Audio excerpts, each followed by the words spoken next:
الله رب العالمين والصلاة والسلام على سيد الأنبياء والمرسلين محمد وآله وأصحابه أجمعين. أما بعد فأعوذ بالله من الشيطان الرجيم. بسم الله الرحمن الرحيم. ربنا آتنا في الدنيا حسنة وفي الآخرة حسنة وقنا عذاب النار. اللهم أيدنا بتأييدك، اللهم أيدنا بتأييدك، اللهم أيدنا بتأييدك يا رب العالمين. محترم معزز بھائیوں، بزرگوں، پردہ نشین محترم خواتین، اللہ تعالیٰ نے جو نظام انسان کی زندگی کی بنایا ہے وہ نظام انسیت والا نظام ہے. جانوروں کا جو نظام بنایا ہے وہ وحشت والا نظام ہے. جانور جنگلوں میں رہنے کو اپنی آزادی سمجھے گا، انسان آبادی میں سمجھے گا. جتنا آباد میں رہے گا اتنا انسان آباد رہے گا، جتنا ویرانی میں چلا جائے گا اتنا انسان برباد ہو جائے گا. اسی لیے علماء اکرام نے آبادی میں رہ کر جینے کے اصول بتائے. جب ایک انسان دوسرے انسان کے ساتھ رہنے کا عادی ہے، اپنے فطرت کے اعتبار سے، اپنی خصلت کے اعتبار سے، اپنی عادت کے اعتبار سے، تو انسان ایک دوسرے کے ساتھ رہ کر جینا کیسے، اس کے اصول و ضوابط بتائے. جیسے میاں بیوی کے اصول، ساس بہو کے اصول، خسر داماد کے اصول، باپ بیٹے کے اصول، ماں بیٹی کے اصول، والدین اور اولاد کے اصول، اور اولاد اور والدین کے اصول، سسر اور سسرالی اصول، ددیالی اصول، ننیالی اصول، اور اپنے والدین کے گھرانے کا اصول. جتنے اصول ہیں ان تمام اصولوں کو اصول معاشرہ کہتے ہیں. اصول معاشرہ یعنی آپس میں رہ کر جینا کیسے، آپس میں رہ کر زندگی بسر کرنا کیسے. جس وقت ہم لوگ آپس میں زندگی گزارتے ہیں لا محالہ 3 چیزوں کا سامنا کرنا پڑتا ہے. پہلی چیز، جس وقت ہم مزاج دیکھنا پڑتا ہے. دوسری چیز، ہم مشرب دیکھنا پڑتا ہے. مزاج تو ایک مزاج ہے، لیکن مشرب کہتے ہیں آدمی کا عقیدہ، آدمی کا مذہب، آدمی زندگی گزارنے کا طریقہ. جیسے ہم مزاج تو ہیں لیکن ہم مشرب نہیں ہیں، ہم مذہب نہیں ہیں، تو تب بھی اختلاف پیدا ہوتا ہے. اور تیسری جو چیز ہے وہ ہے طبیعت کا ایک ہونا. عام طور پر سب کی طبیعتیں الگ الگ ہوتی ہیں. ماں بیٹی کی طبیعت بھی کبھی کبھار مخالف ہو جاتی ہے، باپ بیٹے کی طبیعت کبھی کبھار مخالف ہو جاتی ہے، بھائی کی طبیعت کبھی کبھار مخالف ہو جاتی ہے، میاں بیوی کی طبیعت کبھی کبھار مخالف ہو جاتی ہیں. اور ان تمام مخالفات کے ساتھوں ساتھ بعض لوگوں کو سہ کر چلنا پڑتا ہے، بعض اور لوگوں میں رہ کر چلنا پڑتا ہے. ایسا کبھی نہیں ہوتا جیسے ہم ہیں سب ہمارے مطابق ہو جائے. ہماری طرح سب نہیں ہوتے، اور یہ اصول بھی نہیں ہے کہ آدم کی طرح ہوا ہو جائے، ہوا کی طرح آدم ہو جائے. حالانکہ اس وقت 2 ہی انسان تھے. حضرت آدم علیہ السلام جتنا حضرت حوا کو کمپرومائز کرتے ہوئے زندگی گزارنا چاہیں، حضرت حوا اتنا ہی ان کو مناتی چلی گئیں. حضرت آدم نے سوچا چلو بھئی ہم دونوں ہیں، جب دو ہیں ذرا سہ لیتے ہیں، ذرا برداشت کر لیتے ہیں، ذرا ان کو ہم اپنے ہم مزاج بنا لیتے ہیں، ہم ان کے ہم مزاج بن جاتے ہیں۔ حضرت آدم نے کوشش تو کی، لیکن پھر بھی طبیعت کے اعتبار سے موافقت تو ہو گئی، لیکن اطاعت کے اعتبار سے مخالفت ہو گئی۔ اطاعت، اللہ نے کہا وَلَا تَقْرَبَا هَذِهِ الشَّجَرَةَ فَتَكُونَا مِنَ الظَّالِمِينَ، دیکھو تم دونوں سے میں کہہ رہا ہوں اس درخت کے قریب نہ جانا۔ علماء فرماتے ہیں وہ درخت پیدا کرنے کی ضرورت ہی کیا تھی؟ ایسا درخت جس کو شجرہ ممنوعہ کہا جاتا ہے، وہ شجرہ ممنوعہ اللہ پیدا کیا ہی کیوں جب قریب جانے کا حکم ہی نہیں ہے، قریب جانے کی اجازت ہی نہیں ہے؟ علماء کہتے ہیں امتحان کے لیے، اسے امتحان کہتے ہیں، اسے اختبار کہتے ہیں، اسے جانچنا کہتے ہیں۔ بعض مرتبہ کسی کو دے کر اللہ جانچتا ہے، بعض مرتبہ اللہ کسی کو لے کر جانچتا ہے۔ اسی کو کہتے ہیں علماء اکرام، ہر یہ خاتون کو چاہیے کہ اپنے نصیبے پر خوش رہے۔ ہمیشہ نصیبے پر رونے والی عورتیں ہوتی ہیں۔ آپ جب بھی دیکھ لو میرے نصیب میں انوچ کیا ملے سو، میرے نصیب میں انوچ کیا ملے سو، کیا کہ انہوں شہزادی، ان کو شہزادہ ملنا تھا، انہوں بہت بڑی پری، ان کو ایک پرا ملنا تھا۔ اس طرح شکایت کرتی ہیں کہ گویا ہم کسی قدر کے لائق ہی نہیں رہے۔ علماء فرماتے ہیں جس طرح ایک لڑکی یوں چاہتی ہے کہ میرا شوہر ایسا ہو، تو لڑکا بھی تو چاہتا ہے میری بیوی ایسی ہو۔ جب اس نے تمہیں میں نے قبول کیا کہہ لیا، تو آپ نے بھی ان کو میں نے قبول کیا اپنا لیا، تو دونوں کو سہ کر چلنا چاہیے۔ اسی کو امتحان کہتے ہیں۔ ایک مرتبہ احمد کبیر رحمۃ اللہ علیہ درس دے رہے تھے، 4 لوگ اجنبی آئے، بیٹھے ہوئے ہیں۔ جب بیٹھے ہوئے تھے، درس بہترین درس چل رہا ہے حدیث پاک کا، اور مسائل بھی بیان فرما رہے ہیں، حکمتیں بھی بیان کر رہے ہیں، نکات بھی بول رہے ہیں، بہت سارے حقائق و دقائق بھی بول رہے ہیں، بہت سارے مفید باتیں ان کے درس میں تمام کے تمام محسوس ہو رہے تھے۔ سبق ختم ہوا، 4 مہمان حضرت کے قریب آئے۔ قریب آنے کے بعد 4 مہمان حضرت کے پاس بیٹھے ہوئے ہیں۔ اچانک گندا پانی جو برتن دھونے کے بعد برتن میں جمع ہوتا ہے، وہ آ کر حضرت کے قریب آ کر گرا۔ گھر پیچھے تھا، پیچھے سے آ کر سامنے گر رہا ہے۔ جو ہی گرا، اس کے کچھ چھینٹے حضرت کے اوپر بھی اڑ گئے۔ حضرت بالکل صاف و شفاف لباس پہن کر، سفید پوش ہو کر، معطر ہو کر، مہذب طریقے سے تمام درس کے وقار کو ملحوظ رکھتے ہوئے تشریف فرما ہے۔ اچانک وہ کچرے کا پانی آ کر پڑا۔ پڑھتے ہی حضرت نے دیکھا، دیکھنے کے بعد توجہ نہیں دی، اور جو خواتین جو بیٹھے ہوئے تھے مہمان، ان سے کہا ہاں بھی فرمائیے۔ تو انہوں نے پوچھا حضرت یہ کون ہے؟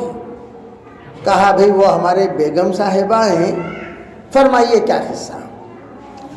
تھوڑی دیر میں الٹی سیدھی باتیں اندر سے سنائی دینے لگی۔ فرمایا حضرت یہ کون ہے؟ کہا بھئی یہ بھی ہمارے بیگم ہیں، فرمائیے کیا کہنا ہے۔ تو تھوڑی دیر کے بعد اور کچھ عجیب و غریب ملفوظات سنائی دینے لگے جو حضرت کے شان کے بالکل خلاف ہیں۔ اس میں کچھ بدتمیزی بھی ہو رہی تھی۔ تو حضرت نے پوچھا، حضرت خاموشی سن کر پوچھا بھئی ہاں بھئی بتائیے کیا بات ہے۔ کہنے لگے یہ کون ہے؟ میری بیوی۔ پہلے اس کا کیا قصہ پوچھ لے کہو۔ حضرت کہنے لگے بھئی اس کا کیا قصہ میں بعد میں پوچھ لوں گا، آپ بتائیے کیا ماجرا ہے، کیا معاملہ ہے، کیسا آنا ہوا۔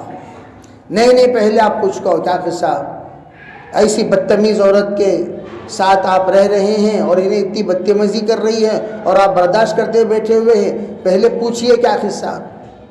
تو حضرت فرما لے کہ بھئی وہ کیا قصہ میں پوچھ لوں گا، آپ پہلے بتائیے آپ کا کیا قصہ۔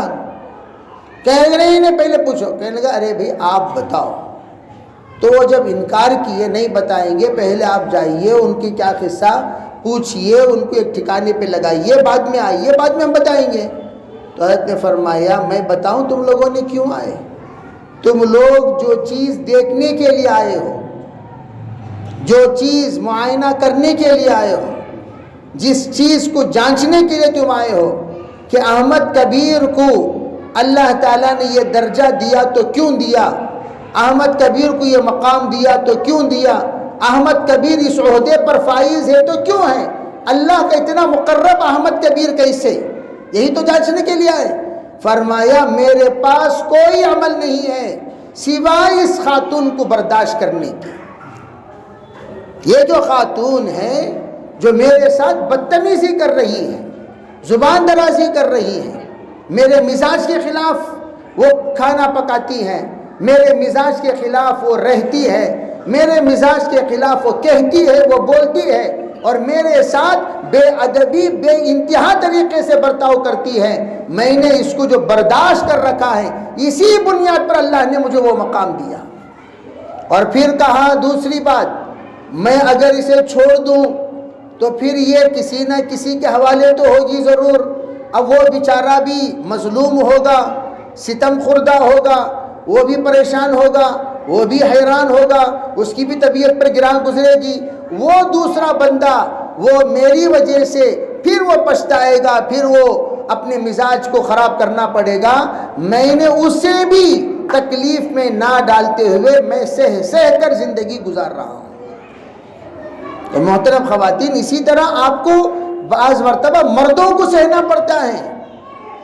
بہت سارے اللہ کی بندیاں وہ ہیں تہجد گزار ہیں، پنج وقتہ نمازی ہیں، باحیا ہیں، پردے والیاں ہیں، تقوی طہارت والیاں ہیں، لیکن شوہر بالکل برعکس مزاج والا مل گیا، نہ نماز ہے، نہ روزہ ہے، نہ تمیز ہے، نہ ہی کوئی کسی بھی طریقے سے مسلمانیت ہے، یہاں تک کہ الٹا بعض مرتبہ اللہ کے حکم عدولی کرتا ہے، شرابی مل جاتا ہے، کبابی مل جاتا ہے، پھر بھی وہ اللہ کے بندی سہ کر دعا کرتے ہوئے رو رو کر زندگی گزار دیتی ہے۔ اللہ کے نزدیک اس کا کیا مرتبہ بنا وہ جانے، اللہ جانے۔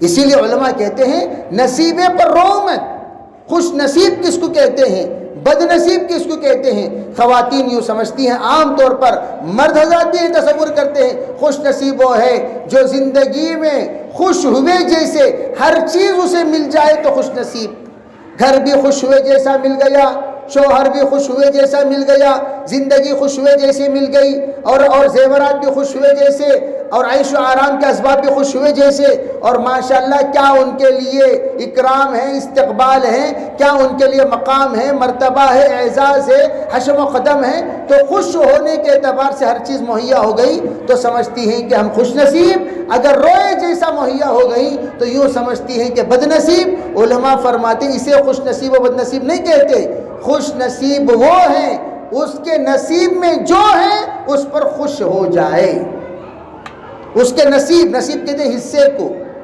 نصیب کہتے ہیں تقدیر کو، نصیب کہتے ہیں اللہ کے طرف سے تقسیم کو، نصیب کہتے ہیں اللہ کے طرف سے عطیہ کو، نصیب کہتے ہیں اللہ کے طرف سے جو ہمیں ملا ہے اس کو، اگر وہ ملا آپ کو تھوڑا سا، جتنا ملا اتنے پر خوش، تو اسے کہتے ہیں خوش نصیب۔ یا اللہ میرے مقدر میں تو نے اتنی ہی خوشی رکھی، میں اتنی خوشی پر خوش ہوں، میرے مقدر میں اتنی ہی اطاعت رکھی، میری اطاعت پر میں خوش ہوں، میرے مقدر میں یہی شوہر ہے اس پر میں خوش ہوں، میرے مقدر میں یہی بچے ہیں اس پر میں خوش ہوں، میرے مقدر میں اتنا ہی مال ہے اس پر میں خوش ہوں، میرے مقدر میں جھوپڑی ہے اس پر میں خوش ہوں۔ جو بندی خوش ہو جاتی ہے وہ خوش نصیب ہے، یہاں بھی اور وہاں بھی، دنیا میں بھی خوش نصیب، آخرت میں بھی خوش نصیب، دنیا میں بھی خوش نصیب، اللہ کے یہاں بھی خوش نصیب، دنیا میں بھی خوش نصیب، قبر و حشر میں بھی خوش نصیب۔ علماء فرماتے ہیں یہ خوش ہو کر صبر کرنے ہی کو کہتے ہیں خوش نصیب بندی، جسے کہتے ہیں شقی اور سعید کہا جاتا ہے۔ عرب شقی اور سعید، شقی کسے کہتے ہیں؟ نیک بخت کو،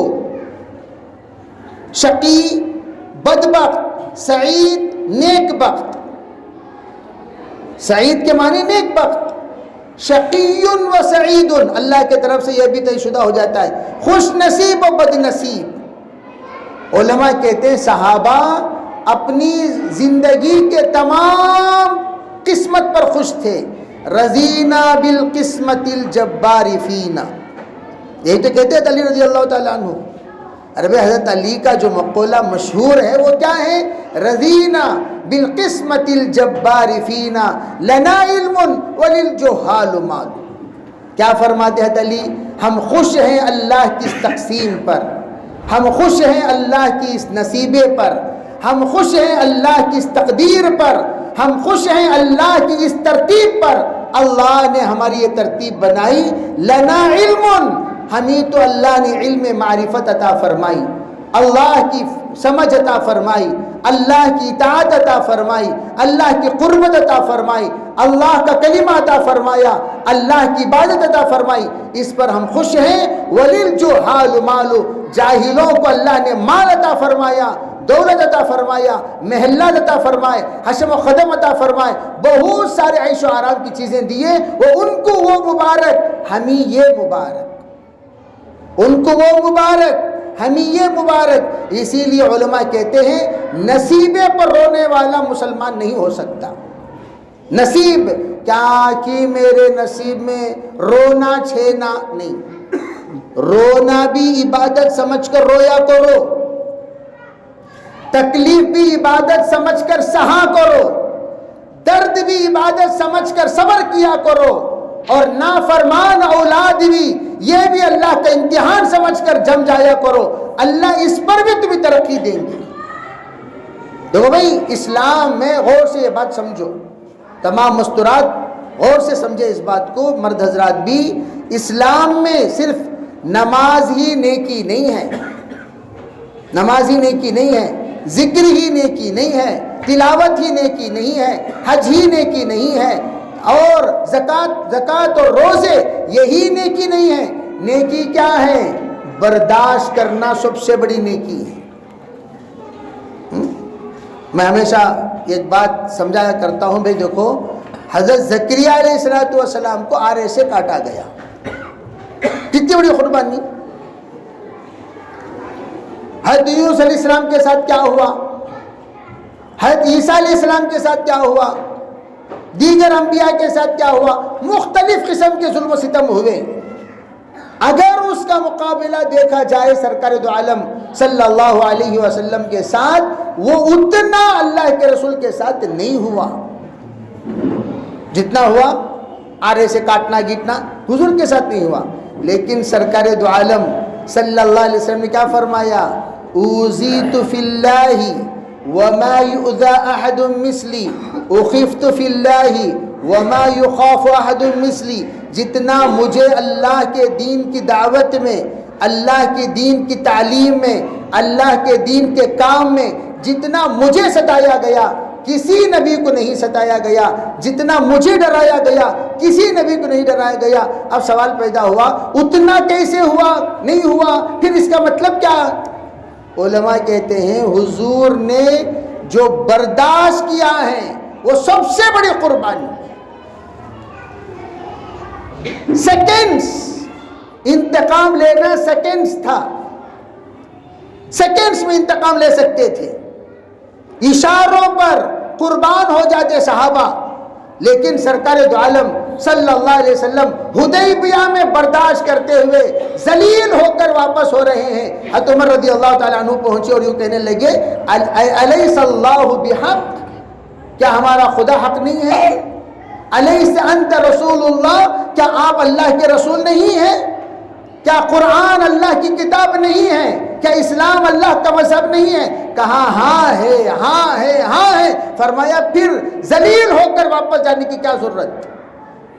کھڑیں گے، ہم لڑیں گے، مقابلہ کریں گے، جہاد کریں گے. حضرت نے فرمایا نہیں عمر، اللہ کا حکم ہے شرافت سے واپس جاؤ، گڑبڑ مت کرو، لڑو مت، جھگڑو مت، اپنے ساتھ جو ہدی لائے ہوئے ہو اسے قربان کر دو اور تم حلق کر لو. حلق کرنے کو صحابہ تیار نہیں ہو رہے ہیں. حضرت ام سلمہ نے کہا جائیے آپ حلق کیجئے، سب کے سب آٹومیٹک حلق کر لیں گے، تو آپ نے حلق کیا، سب حلق کر لیے، اب نکلے، آیت نازل ہوئی انا فتحنا لک فتحا مبینا۔ آپ نے جو صبر کیا اور صحابہ نے جو صبر کر لیا، برداشت کر لیا، یوں سمجھیے یہ صبر نے تو آپ کو کامیاب کر دیا، کھلی کامیابی آپ کو مل گئی، اللہ نے فتح مکہ کی بنیاد ڈال دی وہاں سے۔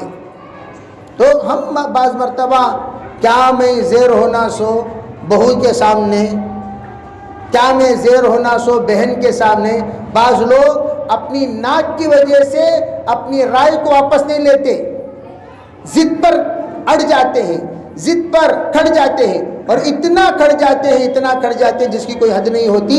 اب علماء فرماتے ہیں کہ جس وقت میں اس طرح کا معاملہ ہو، ایسے موقع پر ذرا ہم لوگ یوں سوچے کہ یا اللہ تو نے جو مجھے مقدر میں رکھا وہی ہو رہا ہے۔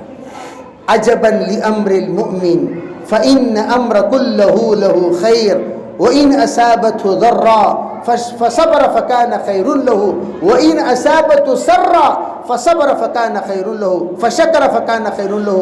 اللہ کے رسول علیہ الصلوۃ والسلام نے فرمایا کیا ہی تعجب کی بات ہے ایمان والے کے حق میں، دونوں پہلوؤں میں اس کے لیے خیر ہی خیر ہے، خیر پہنچے شکر ادا کرتا ہے تب بھی خیر کے فیصلے ہوں گے، شر پہنچے صبر کرتا ہے تب بھی خیر کے فیصلے ہوں گے۔ تو ہم لوگ رونا نہیں ہے، سہنا ہے۔ علماء کہتے ہیں جو اللہ کی تقدیر ہے اس پر راضی ہو جاؤ، قضائے مولا ازہما اولا، قضائے مولا ازہما اولا۔ ٹیپو سلطان شہید رحمۃ اللہ علیہ کا ہمیشہ کہنا تھا اللہ کا فیصلہ تمام فیصلوں پر بھاری، اللہ کا فیصلہ ہر حال میں اچھا، اللہ کا فیصلہ ہر حال میں خیر ہی خیر۔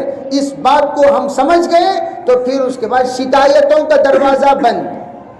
حضور صلی اللہ علیہ وسلم نے کہا کہ میں نے عورتوں کو جہنم میں زیادہ دیکھا، فرمایا حضرت عائشہ نے کیا بات ہے اللہ کے رسول، کیا وہ نافرمانی کرتی ہیں؟ یکفرن اللہ، فرمایا نہیں، اللہ کی نافرمانی نہیں کرتی، بلکہ وہ نافرمانی کرتی ہیں شوہر کی۔ کس کی کرتی ہیں؟ شوہر کی۔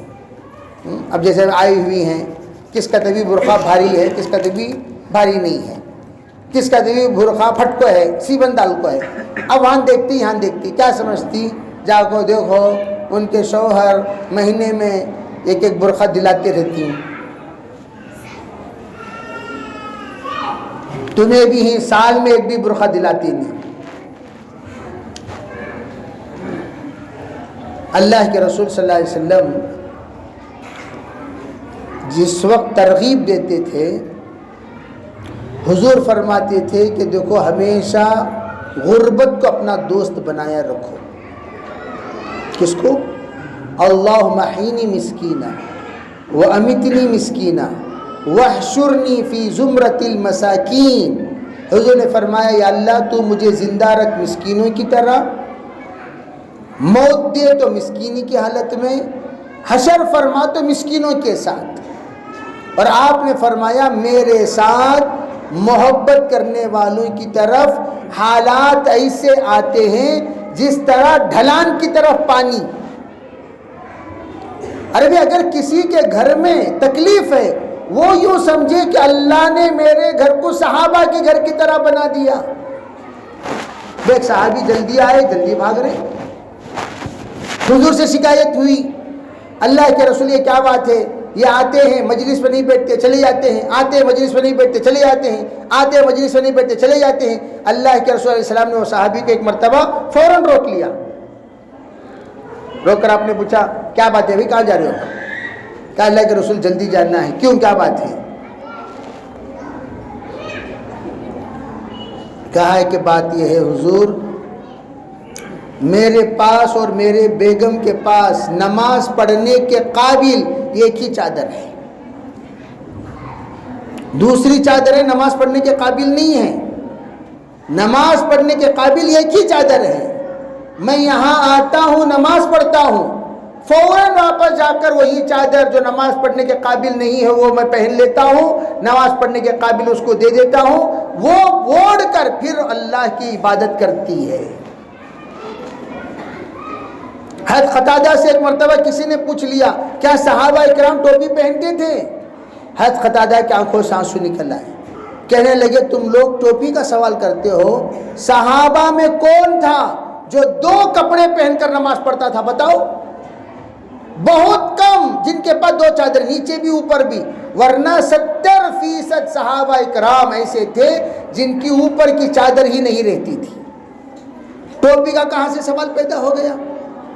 اللہ کے رسول علیہ السلام نماز پڑھ کر بعض مرتبہ سلام پھیرتے، کئی صحابہ بھوکے کے مارے بے ہوش ہو کر پڑے رہتے تھے۔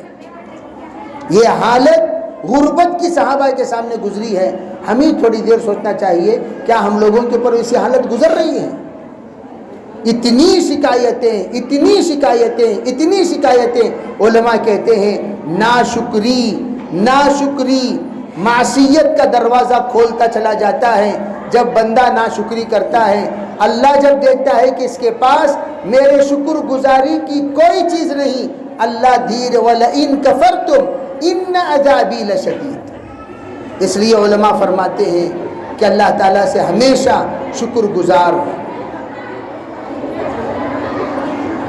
بھائی ذرا مستورات خاموش رہیں، مستورات خاموش رہیں۔ بھائی مستورات بچوں کو ذرا خاموش کرو، خاموش کرو بھائی، اور جتنے بچے ہیں وہ باہر جاؤ، گراؤنڈ پر جاؤ، گراؤنڈ، اور جتنے بچے ہیں سب کو گراؤنڈ کو بھیجو۔ اب میں یہ عرض کر رہا تھا، اب ہمارے دکھ اور درد کو دور کرنے کے لیے کیا کرنا؟ دیکھو 4 کام کیا کرو۔ سب سے پہلا کام اپنی زبان پر الحمدللہ کو لازم کر لینا۔ کس کو لازم کرنا بھائی؟ تمام مرد حضرات، تمام عورتیں، انشاءاللہ اللہ تعالیٰ عافیت والی زندگی دے گا۔ سب سے پہلا کام، جب بھی کوئی آپ سے پوچھے، ارے بھائی آپ حضرات بات مت کریں آپس میں، یہاں تک آواز آ رہی ہے، آپ کی بات چیت کی آواز یہاں تک آ رہی ہے، ابھی بات مت کرو، ہماری بات ختم ہونے کے بعد آپ حضرات بات کریں، جب تھوڑی دیر خاموش ہو جائیں۔ ماشاءاللہ بہت فرما بردار خواتین ہیں، اللہ تعالیٰ سب کو جنت نصیب فرمائے۔ تو میں یہ عرض کر رہا تھا، سب سے پہلی چیز الحمدللہ کو لازم کر لینا۔ جو ہی کوئی پوچھے بھی کیسے ہیں، راگ مت گھسیٹو، کیا کی پرواہ نہیں، لیکن ایسا نہیں، مجھے الحمدللہ بھائی کیسے ہیں؟ الحمدللہ۔ اس کے علاوہ کچھ مت کہو۔ جتنا ہم اپنا دکھ درد دوسروں کے سامنے سنائیں گے اتنا دکھ درد بڑھتا رہے گا۔ کیوں؟ دوسرے لوگوں میں 2 طرح کے ہوتے ہیں، ایک ہمدرد بھی ہوتے ہیں، ایک بے درد بھی ہوتے ہیں۔ بے دردوں کے سامنے درد سنا کر ہم اپنے آپ کو ذلیل نہ کریں، ہمدردوں کے سامنے درد سنا کر ہم لوگ اپنے درد کو ہلکا کر لیں۔ لیکن ہمدرد اللہ سے بڑھ کر ہمدرد کائنات پہ کوئی نہیں۔ آپ کا درد سننے والا اللہ ہے، آپ کا دکھ دیکھنے محسوس کرنے والا اللہ ہے۔ آپ کی تکلیف 100% اللہ کے سامنے آپ رکھنے کے لیے سب سے اول ترتیب الحمدللہ جب آپ کہو گے، اللہ جب دیکھ رہا ہے میری بندی اور میرا بندہ تکلیف کے باوجود زبان پر میری تعریف اور میرے حمد و ثنا کو لازم کیے ہوئے ہیں، افضل الدعاء الحمدللہ۔ سرکار دو عالم صلی اللہ علیہ وسلم نے فرمایا، کوئی شخص دعا کرے یا نہ کرے الحمدللہ کہے، یہی سب سے بڑی دعا ہے، اور اسی پر اللہ کی طرف سے نوازشیں شروع ہو جائیں گی۔ تو پہلا کام اپنی زبان پر الحمدللہ کہنا، پہلا کام۔ دوسرا کام کیا ہے؟ نماز کا اہتمام کرتے ہوئے، نماز کا اہتمام کرتے ہوئے ہر نماز کے بعد اسماء الحسنہ پڑھنا۔ جو تکلیف ہے اس تکلیف کو دور کرنے کے لیے الگ الگ اسماء الحسنہ کا ورد کرنے کا قادر نے تلقین کیا ہے۔ آپ رزق سے پریشان ہیں، یا رزاق یا کریم یا رحیم دعا کیجئے 21 مرتبہ پڑھ کر. یا رزاق یا کریم یا رحیم، یا رزاق یا کریم یا رحیم. جس وقت آپ اس کی ورد کریں گے انشاءاللہ رزق کے مسائل اللہ آسان کرتا چلا جائے گا. ہر نماز کے بعد 21 مرتبہ. اگر میاں بیوی کے درمیان محبت نہیں، میاں بیوی کے درمیان جوڑ نہیں، میاں بیوی کے درمیان الفت نہیں، میاں بیوی کے درمیان اطاعت نہیں، میاں بیوی کے درمیان ہمدردی نہیں، تو کیا کیا جائے؟ فرمایا ہر نماز کے بعد یا ودود یا لطیف یا کریم، یا ودود یا لطیف یا کریم 21 مرتبہ پڑھ کر اللہ سے دعا کیا کرو. اور 2 رکعت نماز صلاۃ الحاجت پڑھو. سلام سے پہلے ربنا هب لنا من ازواجنا وذرياتنا قرة اعين واجعلنا للمتقين اماما. اس دعا کو 21 مرتبہ پڑھ کر سلام پھیرو. انشاءاللہ پروردگار کی ذات سے امید ہے اللہ تمہاری محبت تمہارے شوہر کے دلوں میں بسا دے گا، اور شوہر کی محبت آپ کے دل میں اللہ بسا دے گا، اور آپ کا جوڑا جنتی جوڑا بنے گا. خالی شادی کر لینا کافی نہیں ہے. ارے شادی کے وقت میں نیت کرنا، یا اللہ میرے اس جوڑے کو، میری بیوی کو جنتی بیوی بنا، میرے شوہر کو جنتی شوہر بنا، ہم دونوں کو جنتی جوڑا بنا. ایک بات تو یہ. دوسری 2 باتیں ہو گئی. تیسری بات، بھئی کون بیچ بیچ میں بوڑھا مت دنسو تمہارے جو شام پورے 4:45 بجے کے بعد بتا لیو، خاموش بیٹھو. جتنا آپ حضرات کو بات کرنے کا شوق ہے کب بتاؤ؟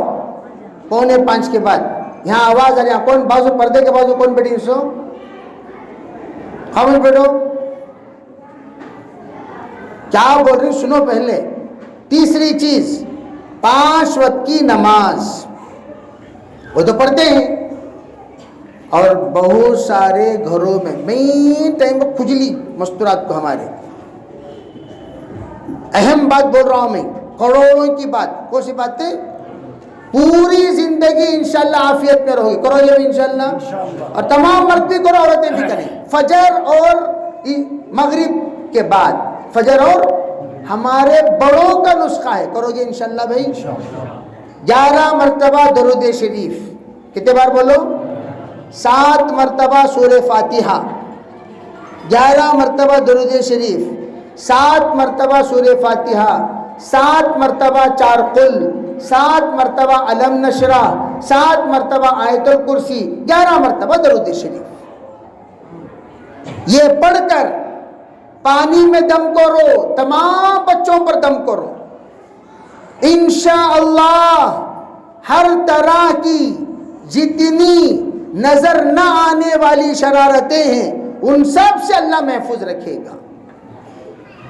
ایسا بہترین علاج ہے، ایسا بہترین علاج. گھر گھر پریشان، گھر گھر پریشان، ادھر بھاگ رہی ادھر بھاگ رہی، ادھر جا رہی ادھر جا رہی، پھر پریشان. اجی ایسا ہو گیا، بچوں کو یوں ہو گیا، بڑوں کو یوں ہو گیا. کوئی پریشان ہونے کی ضرورت نہیں. یہ عمل جو میں نے بتایا عمل کرو، انشاءاللہ اللہ ایسے آسان طریقے سے آپ کے مسائل کو حل کرتا ہوا چلا جائے گا. بہت سکون محسوس کرو گے. چوتھی چیز کیا ہے؟ روزانہ صدقے کا اہتمام. صدقہ 2 طرح سے ہوا کرتا ہے. ایک ہے پیسوں کا صدقہ، مستورات کا صدقہ دینا آسان. وہ کیا؟ گھر میں کھانا پکتا ہے، کسی غریب کو ایک ٹائم کا کھانا کھلا دو. کوئی فقیر آیا روٹی دے دو، کوئی فقیر آیا کھانا کھلا دو، کوئی فقیر آیا شوہر سے اجازت لے کر رکھو. جی روزانہ 10 روپے کسی فقیر کو صدقہ کر دیتے ہیں، 5 روپے آپ صدقہ کر دو، اور انشاءاللہ اللہ کی ذات سے امید ہے اللہ تعالیٰ الصدقۃ ترد البلا، تمام بلاؤں کو اللہ تعالیٰ دور کر دے گا. حضرت تھانوی فرماتے ہیں جس وقت تم صدقہ کرو اس وقت یہ بھی نیت کر لو، یا اللہ جسمانی، روحانی دونوں طریقے سے شفا عطا فرما۔ تو یہ کام مستورات کریں۔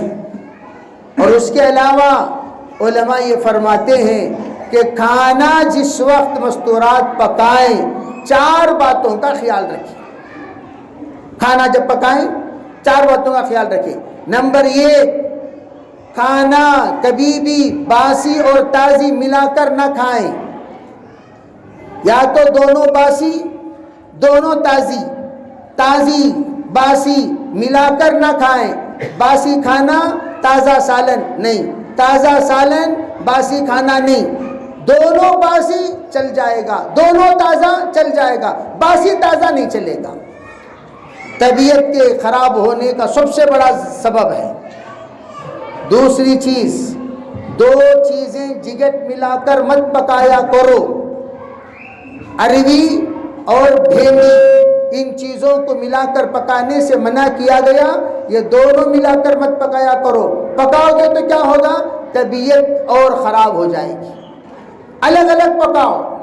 چوتھی چیز، تیسری چیز، 2 طرح کا گوشت ملا کر مت پکاؤ، ایک سفید گوشت، لال گوشت، مچھلی اور بیل ایک دسترخوان پر نہیں، مچھلی مرغی ایک دسترخوان پر ہو سکتے ہیں، بیل بکرا ایک دسترخوان پر ہو سکتے ہیں، مچھلی مرغی نہیں، مچھلی اور بیل نہیں، بکرا اور مرغی نہیں، مچھلی اور مرغی ہو سکتے ہیں۔ سمجھ میں آئے بھائی؟ یہ اصول بتایا، مسنون طریقہ بتا کر، اور تیسری چوتھی بات یہ بتائی گئی کہ جس وقت کھانا بنائے اس وقت میں بسم اللہ کا اہتمام۔ کھانا پکاتے وقت نیت یہ کریں، پروردگار میں تیرے حکم کو مانتے ہوئے گھر میں رہ کر کھانا پکا رہی ہوں، آگ میں جلتے ہوئے، گرم گرم کچن روم میں آگ، چولہا، دھواں، گورا چہرہ کالا ہو گیا۔ بعض لوگ بولتی شادی کر کو لاتے اسٹیموں میں کیسی جی تھی اب کیسی ہوں دیکھو۔ کیوں؟ بیچاریاں چولہے میں کام کرتے کرتے کرتے رنگ بھی چلا گیا اور ان کی نزاکتیں بھی چلی گئیں، ان کے بہت سارے ہاتھ میں اور اسے کیا کہتے ہیں، ارے کبھی کبھار پیر میں نشانات پڑے رہتے ہیں، چاقو کی نشان، گرم کی نشان، وہ جس وقت وہ ہانڈی وغیرہ اتارتی ہیں اس کی نشانات۔ ان تمام چیزوں کے وقت میں ہم یہ نیت کریں، یا اللہ جہاں جہاں گرمی لگ رہی ہے ان تمام جگہوں کو آگ پر حرام کر دے، ان تمام جگہوں کو آگ پر حرام کر دے۔ خالی تمہیں لوگ گشت پہ پھرتے اسٹیمپ کو یہ کچھ نیت کر لیتے ہیں، سو کیا جہاں جہاں غبار لگتا ہے وہاں جہنم کی آگ حرام ہے، لیکن یہاں بھی نیت کر لیں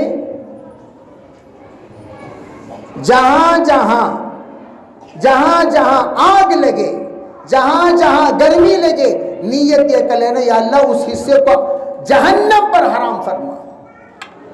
اور یہ یقین کرو گھر میں رہنا آپ کا اعتکاف کا ثواب ہے، برقع پہننا آپ کے لیے بہت بڑا مجاہدہ ہے، جتنا پسینہ برقعے کے اندر بہتا ہے اللہ کے راستے میں جہاد میں مجاہدین کے پسینہ بہانے کے برابر ثواب ملے گا۔ جھاڑو لگانے پر اللہ تمہارے گناہوں کا جھاڑو لگوا دیتا ہے، برتن صاف کرنے پر اللہ تمہارے تمام معصیت کو صاف کر دیتا ہے۔ ہم جس وقت میں خدمت کرتے ہیں اگر آپ یہ نیت کر لیں یا اللہ اس خدمت سے تو مجھے مل جا، انشاءاللہ اللہ آپ کے قریب اتنا ہو جائے گا، اتنا ہو جائے گا، اتنا ہو جائے گا، اللہ کی قربت ایسی نصیب ہوگی آپ اس کو ہمیشہ محسوس کرتے رہو گے۔ تو کبھی بھی یہ نہیں سوچنا مرد حضرات عبادت کرتے ہم کیا کرتے ہیں، بے آپ تو سراپا عبادت میں ہیں، آپ تو سراپا ریاضت میں ہیں، آپ تو سراپا ذکر میں ہیں، آپ تو سراپا فکر میں ہیں، آپ تو سراپا مجاہدے میں ہیں۔ آپ کا گھر میں رہنا سراپا عبادت ہے، اس کا یقین کرتے ہوئے اسی لیے فرمایا اگر کوئی بندی خوش دلی کے ساتھ گھر کے کام و کاج کرتی رہے اللہ اس کو 70 صدیقین کا ثواب دیتا ہے۔ کتنے صدیقین؟ ارے بولے بھائی کتنے؟ اتنا بڑا مقام عورت کا۔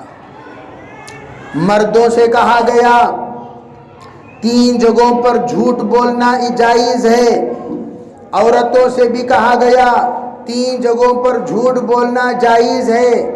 کہاں کہاں مرد کو اپنے شوہر کو خوش کرنے کے لیے جھوٹ بولنا بیوی کے لیے جائز ہے، بیوی کو خوش کرنے کے لیے جھوٹ بولنا شوہر کو جائز۔ کیسے؟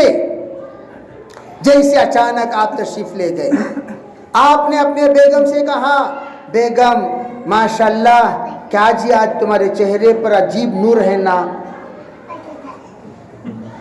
آپ نے کہا بیگم ہلو کمرے کے اندر جاؤ کو عینک میں دیکھتی، دیکھے تو کیا جی وہ اجڑا ہوا چمن ہے، کون سا نور دکھ گیا۔ فوراً انہوں نے کیا کہا نہیں بیگم ہو سکتا ہے آج آپ جو فجر پڑھے اس کی وجہ سے وہ نور نظر آ رہی ہو، اور اب وہ بیچارے میں فجر نہیں پڑھی ان کو کیسا معلوم ہوا۔ اب وہ جب تعریف کریں سیریس سے تعریف کرنا تب وہ تعریف کرنا مناسب لگے گا۔ بیگم بھی تعریف کرے شوہر کی، بیگم بھی شوہر کی تعریف کرے، کوئی آواز نہیں جیسا پہلا تھا ویسا رکو بس سے میں ہی بونا مروں اسی سے میرے سے زیادہ بونے ہیں اس کی۔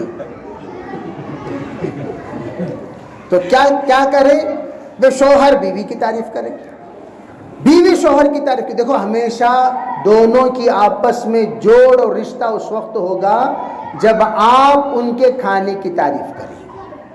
بے عورت بیگم بنائی ہیں آپ کے لیے کھانا، ہمیشہ عیب نہ لگائیں، ہمیشہ عیب لگانا گناہ ہے۔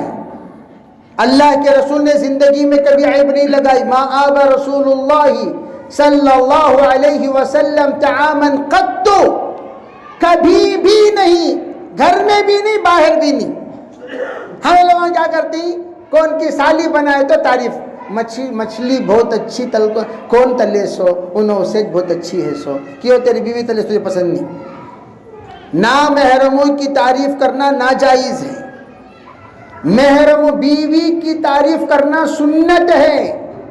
بیوی کی جتنی تعریف کرو گے اتنا تمہیں ثواب ملے گا، ماں کی جتنی تعریف کرو گے اتنا تمہیں ثواب ملے گا، بہن کی تعریف کرو گے ثواب ملے گا، نانی کی تعریف کرو گے ثواب ملے گا۔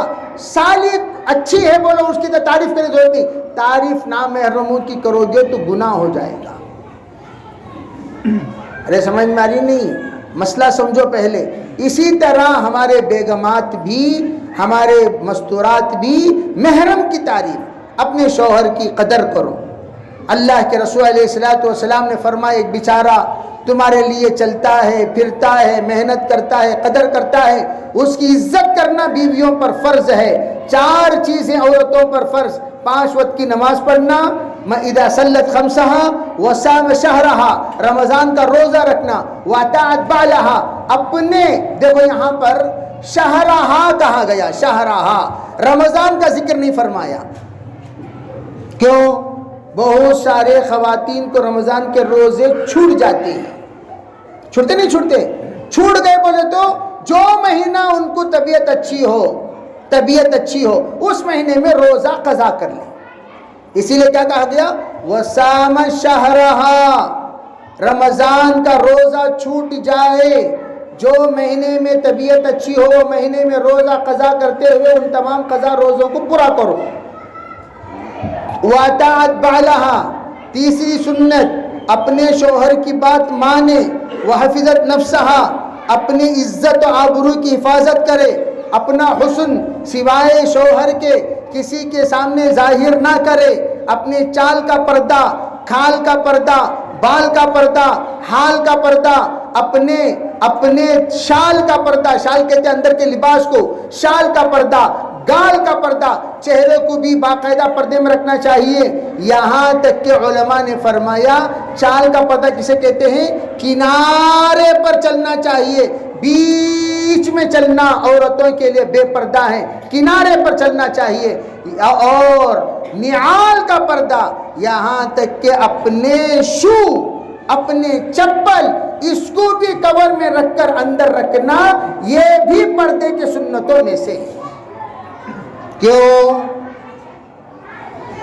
نالائق لوگ گھر کے پاس آئیں گے، چپل دیکھیں گے، عمر 15 سال کی بچی کے چپل کا الگ، 20 سال کے الگ، 40 سال کے الگ، 50 سال کے الگ، 70 سال کے الگ. ہر ایک کے ذوق الگ الگ ہوتا ہے، ہر ایک کا شوق الگ الگ ہوتا ہے. اسی اعتبار سے چپل دیکھ کر یہ اندازہ لگا لے گا مالدار خاتون ہے، غریب خاتون ہے، یہ معذور خاتون ہے اور صحت مند خاتون ہے، جوان خاتون ہے، بوڑھی خاتون ہے. اندر کے رہنے والے خواتین کتنے ہیں، کیا کیا ہیں، کیسے ہیں، سب کا اندازہ چپل سے ہو جاتا ہے. علماء نے فرمایا نعال کا بھی پردہ کر لینا چاہیے. پردہ سب سے بڑی عبادت. حضرت فاطمہ الزہرا نے کیا کیا؟ حال کا پردہ کسے کہتے؟ اپنے حال کو اللہ کے سوا کسی کے سامنے نہیں سنانا. آنے والے پورے اب اجتماع کو آئے، ویسا کرتے، ایسا کرتے، ایسا کرتے، ویسا کرتے، بول کو آدھا گاؤں کو بول ڈالے. انہیں بولی، انہیں کون بولی؟ انہیں بولی. تجھے کون بولی؟ انہیں بولی. تجھے کون بولی؟ انہیں بولی. عورتاں اذا اجتمعنا قلنا وقلنا، نان سٹاپ باتیں کرتی رہتی ہے. اور میں مستورات کے ایک دیکھا سو ماشاءاللہ پانی پیے بغیر باتیں کرتی ہیں بھائی، گھنٹے گھنٹے پانی تو اللہ اکبر. اور کیا باتیں، کیا عنوانہ، کیا ان کے دماغ. پورے خاندان کی ہسٹری 15 منٹ میں لے لیتی. اتنا بڑا ڈاٹا کسی کے پاس جمع نہیں رہے گا جتنا بڑا ڈاٹا جن کے پاس جمع رہتا ہے. ایک صاحب اللہ ان کی مغفرت فرمائے میرے پاس آیا کرتے تھے 12 سال سے. میں نے ایک مرتبہ ان سے کہا آپ ذرا اپنے بیگم کو لے کر آؤ بھی. بیگم کو لے کر آئے 10 منٹ کے واسطے. 10 منٹ کے بعد انہوں بیگم کو الگ چلے گئے. ہمارے اندر داخل ہوتے مستورات بول رہی ارے انہوں ہمارے رشتہ دار نام کیسا بھی کو. تو پورا رشتہ 10 منٹ میں ان کا پورا شجرہ لے لے کو پورا گناری. جس ساتھی کا 12 سال تک مجھے اطلاع نہیں تھا کہ یہ ہمارا رشتہ دار ہے، 10 منٹ میں معلوم ہو گیا. اتنی مہارت الحمدللہ کسے ہے؟ اللہ تعالی ہمارے خواتین کے اس ذہن کو بے انتہا قبول فرمائے، ہمت دے، طاقت دے، حوصلہ دے. ہمارے حضرت مولانا یوسف رحمۃ اللہ فرمایا کرتے تھے مستورات کی باتوں کی فطرت ہم نہیں بدل سکتے، اس لیے کہ اللہ کی دی ہوئی صلاحیت ہے، اللہ کا دیا ہوا فطرت ہے. اس فطرت کو ہم جبل گرد جبلت نہ کر دیں، لیکن عنوان بدل سکتے ہیں. کیا بدل سکتے ہیں؟ باتوں کو نہیں بدل سکتے، عنوان بدل سکتے ہیں. عورت کے اندر 2 ایسی صفت ہے جو دعوت کے لیے بے انتہا مفید. نمبر 1 بولنا، نمبر 2 رونا.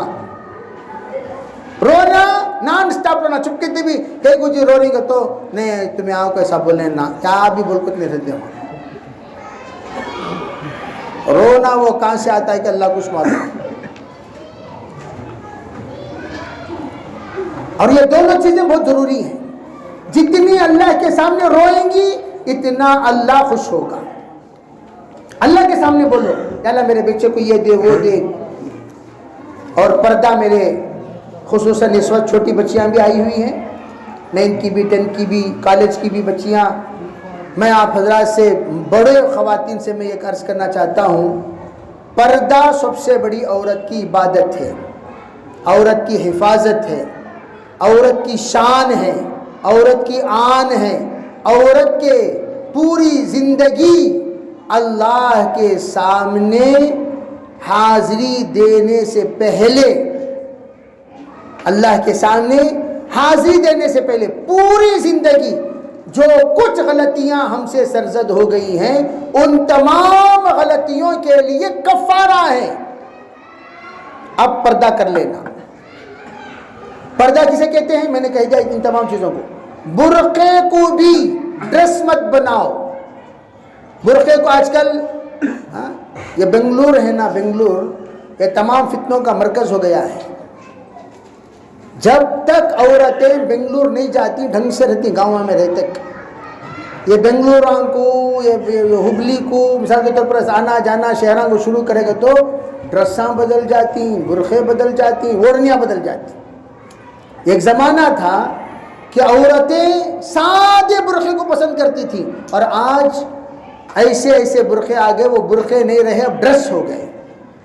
برقعے میں جال بھی آ گیا، اور برقعے میں لیس بھی آ گئے، ڈیزائن بھی آ گئے، پھولاں بھی آ گئے۔ اسے برقعہ نہیں بولتے، اسے ڈریس کہتے ہیں۔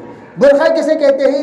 سادہ سیدھا لباس، ڈھیلا ڈھالا لباس۔ اور کالا لباس کیوں؟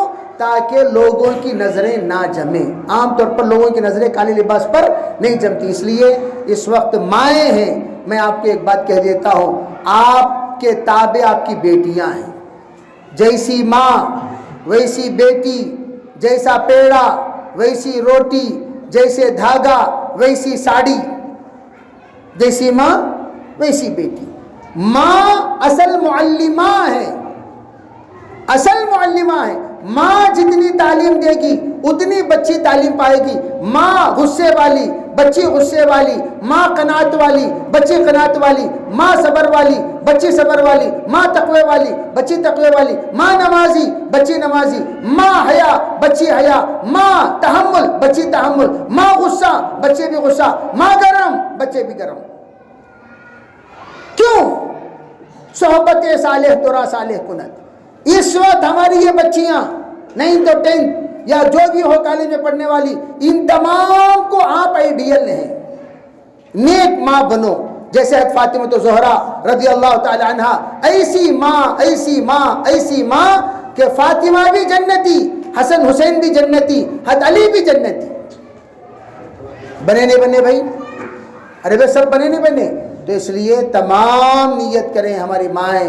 دیکھو اللہ تعالیٰ آپ کو، میں ہمیشہ ابھی سوچ رہا تھا، ہمیشہ کیا کہتے ہیں؟ مدر ٹنگ، کیا بولتے ہیں بھائی؟ Mother tongue. مدر ٹنگ کیوں کہتے ہیں؟ ماں جو بولتی ہے بچے وہی بولتے ہیں۔ آج تک کون بھی فادر ٹنگ اور بولے ہے کیا؟ مادری زبان کیا ہے پوچھتی، پدری زبان کیا ہے پوچھتی۔ پدر کی زبان کون سی تو بھی رہندے تو وہ بولتا نہیں۔ ماں کی زبان کیا ہے وہ تو بولتا سو، کیا مطلب؟ ماں کی بولی بچے کی بولی، تو بچہ وہی بولے گا، بچی وہی بولے گی جو ماں بولتی ہے۔ تو ہماری مائیں ان کے گود کو فاطمہ زہرا کا گود بنائیں، اپنے گود کو خدیجہ الکبریٰ کا گود بنائیں، اپنے گود کو حضرت سمیہ کا گود بنائیں، اپنے گود کو حضرت خنسا کا گود بنائیں۔ پھر دیکھنا ضرور آپ کے گود میں جس وقت بچے تربیت پا کر باہر نکلیں گے انشاءاللہ ایسا بنیں گے جیسا آپ بنانا چاہتی ہیں۔ حضرت امام بخاری بنے تو کس کے گود سے بنے؟ ماں کی گود سے بنے۔ امام بخاری پیدا ہوئے نابینا، آج تک کائنات میں کوئی کارگزار یہ نہیں سنا سکتا، نہ سنا ہوگا کہ نابینا پیدا ہوا بچہ وہ بینا ہو گیا ہو، لیکن ماں کی دعا ہوتی ہے، ماں کا درد ہوتا ہے، ماں کی آہ ہوتی ہے، ماں کا بلبلانا ہوتا ہے، ماں کی تڑپ ہوتی ہے۔ حضرت امام بخاری محمد ابن اسماعیل کی ماں جس وقت نابینا بچے کو جنم دی، وہ اللہ کے سامنے بچے کو رکھ کر رو رہی ہیں، کہہ رہی ہیں میرے اللہ میں نے بڑے جذبے کے ساتھ میرے بچے کو جنم دی، یہ سوچ کر کے یہ عالم کا امام بنے گا، اس کے ذریعے سے علمی خدمات ہوں گے، عالمی خدمات ہوں گے۔ یا اللہ میرے بچے کو تو نے نابینا بنا دیا، یہ میرے بچہ جو نابینا ہے یہ کیا خدمت انجام دے گا؟ میرے اللہ تو اسے بینا بنا دے، تو اسے بینا بنا دے، تو اسے بینا بنا دے۔ ایک ہی رٹ، ایک دن نہیں، 2 دن نہیں، ایک ماہ نہیں، 2 ماہ نہیں، 1 سال نہیں، 2 سال نہیں، 6 سال تک روتی رہی، اس یقین کے ساتھ میرا اللہ میری سنے گا، میرا اللہ میری سنے گا، میرا اللہ میری سنے گا۔ تو مائیں اپنی دعا کی طاقت کو سمجھیں۔ جس وقت حضرت نے یہ دعا حضرت محمد ابن اسماعیل امام بخاری کے ماں نے یہ دعا مانگی، 6 سال گزرنے کے بعد حضرت ابراہیم خلیل اللہ خواب میں آئے۔ حضرت ابراہیم خلیل اللہ خواب میں آئے، آ کر کہا ارے اللہ کی بندی، اللہ نے تیری سن لی، ارے اللہ کی بندی اللہ نے تیری سن لی، اب یہ اٹھتی ہیں کیا دیکھتی ہیں؟ اچھا عجیب بات، جب بھی یہ دعا کرتی تھی نابینا بچہ محمد ابن اسماعیل بازو بیٹھ کر آمین کہتا تھا۔ آپ اندازہ لگاؤ اس ماں کا رونا اور اس بچے کی آمین، کیا اللہ کی رحمت کو جوش میں نہیں لائے گی؟ اللہ نے میں تیری سن لی، جو ہی سنا اٹھا کر دیکھا تو کیا دیکھتی ہیں؟ بچے کو اللہ نے بینائی دی تھی۔ علماء کہتے ہیں محمد ابن اسماعیل کا جو ذہن جو بنا ہے وہ نابینا ہونے کی وجہ سے وہ کرامت والا ذہین اللہ نے عطا فرمایا جو عموماً تمام نابیناؤں کو اللہ کی طرف سے قدرتی عطیہ ہے۔ پھر جا کر امام بخاری وہ بنے آج تک ان کی ذہانت کی مثال پیش کی جاتی ہے، آج تک ان کی کتاب دلائل میں پیش کیے جاتے ہیں، آج تک ان کی حجت کو حجت مانی جاتی ہے، ان کی کتاب کو برکت کے طور پر پڑھی جاتی ہے۔ وہ کیوں؟ ماں کی دعا کی بدولت۔ آج ہماری ماؤں میں کیا وہ دعا نہیں ہے؟ آج بھی ہے۔ ان کی دعا سے امام بخاری پیدا ہو سکتے ہیں، ان کی دعا سے عبد القادر جیلانی پیدا ہو سکتے ہیں، ان کی دعا سے نظام الدین اولیاء پیدا ہو سکتے ہیں۔ نظام الدین اولیاء نے کیا کہا؟ اگر میں نے اللہ سے مانگنا سیکھا تو وہ صرف میری ماں سے سیکھا، میری ماں نے مجھے اللہ سے مانگنا سکھایا۔ بختیار کاکی نے کیا کہا؟ میری ماں نے اللہ سے ہونا سکھایا۔ عبد القادر نے کیا کہا؟ سچائی ہمیشہ کامیابی دیتی ہے، وہ میری ماں نے مجھے سکھایا۔ میرے عزیز خواتین، آج بھی تمہارے دعاؤں میں وہ قوت ہے، تمہاری دعاؤں میں وہ طاقت ہے، تمہارے توجہ میں وہ توجہ ہے۔ تم اگر یہ نیت کر لو میرے بچوں کو میں سدھار کر رہوں گی، میرے شوہر کو میں سدھار کر رہوں گی، میرے گھرانے کو میں سدھار کر رہوں گی، انشاءاللہ پھر دیکھنا تمہاری تعلیم کی قوت کو، تمہاری دعوت کی قوت کو، تمہاری عبادت کی قوت کو، تمہاری دعا کی قوت کو، تمہاری خدمت کی قوت کو، پھر اللہ وہ انقلاب لائے گا۔ انشاءاللہ ہماری عورتیں سدھرے گی، اللہ پورے عالم میں انقلاب لائے گا انشاءاللہ۔ لیکن اللہ کے یہاں دیر تو ہے، اندھیر نہیں ہے۔ امید ہے انشاءاللہ ہمارے خواتین ضرور ان باتوں کو مد نظر رکھ کر اپنے بچوں کی تربیت، بس اتنا میں گزارش کرتا ہوں ہمیشہ تمام گھرانوں سے، تمام گھر والوں سے، تمام خواتین سے، نماز کے اوقات میں نماز پڑھ لو، نماز کے اوقات میں نماز پڑھا لو، انشاءاللہ بہت سارے بدعات، خرافات، تمام طرح کے گناہ ہمارے گھر سے نکل جائے گا۔ صرف کتنا کیا کرنا؟ نماز کے اوقات میں نماز پڑھنا۔ 5 کام عورتوں کے: نماز 5 وقتہ پڑھ لیں، صبح و شام کی تسبیحات کر لیں، قرآن پاک کی تلاوت کرتی ہیں تو کر لیں، نہیں کرتی ہیں تو سیکھ لیں، دعاؤں کا اہتمام کر لیں، سونے کی، کھانے کی، پینے کی، طہارت کی، اور اپنے گھر میں 5 وقتہ اپنے گھر میں روزانہ ایک ٹائم متعین فرما کر فضائل اعمال کی تعلیم کر لیں۔ انشاءاللہ روزانہ تعلیم میں جب تم پوچھو گے سب کریں گے، سب کہیں گے انشاءاللہ، سب کریں گے، سب کہیں گے انشاءاللہ، سب کریں گے، سب کہیں گے انشاءاللہ، پھر دیکھنا اللہ تمہارے گھرانے کو نمونہ بنا دے گا۔ تم بھی داعیہ، تمہارے بچے بھی داعی، تمہارے شوہر بھی داعی، اللہ تمہارے گھر کو دین کا مرکز بنا دے گا۔ انشاءاللہ ہمارے خواتین یہ امید ہے کہ ان تمام باتوں پر عمل کریں گی، اور جو ہمارے بچیاں ہیں کالج میں پڑھنے والی ان کی بھی انشاءاللہ نگرانی کریں گی اور ان کو بھی تربیت کریں گی، اور جو اجتماع ہفتے واری ہوتا ہے وہاں ضرور جائیں گی، اور اپنے جو وقت ہے بہت زمانہ ہو گیا 3 دن نکل کر اللہ کے راستے میں 3 دن، اور جو 3 دن لگا چکی ہیں وہ 10 دن، جو 10 دن لگا چکے ہیں وہ چلہ لگا چکے ہیں، وہ نیت کریں انشاءاللہ ہم بیرون جائیں گے۔ نیت کرنا ہمارا کام، اللہ توفیق دینا اللہ کا کام، نیت کرنا ہمارا کام، قبول کرنا اللہ کا کام، نیت کرنا ہمارا کام، راستے ہموار کرنا اللہ کا کام۔ اللہ ضرور السعی منا والاتمام من اللہ، کوشش ہم کریں گے، پورا اللہ کرے گا۔ تمام خواتین سے گزارش ہے سب نیتیں کریں، ارادے فرمائیں، عزائم فرمائیں، انشاءاللہ اللہ رب العزت ضرور ایک انقلابی فیصلے کے ذریعے سے ضرور ہمارے پورے علاقے میں انقلاب لائے گا۔ تمام خواتین اپنے اپنے ناموں کا نام لکھیں، بہت سارے خواتین ماشاءاللہ تشریف لائی ہوئی ہیں، پرانی خواتین، وہ اپنے اپنے نام لکھیں، نام لکھوائیں۔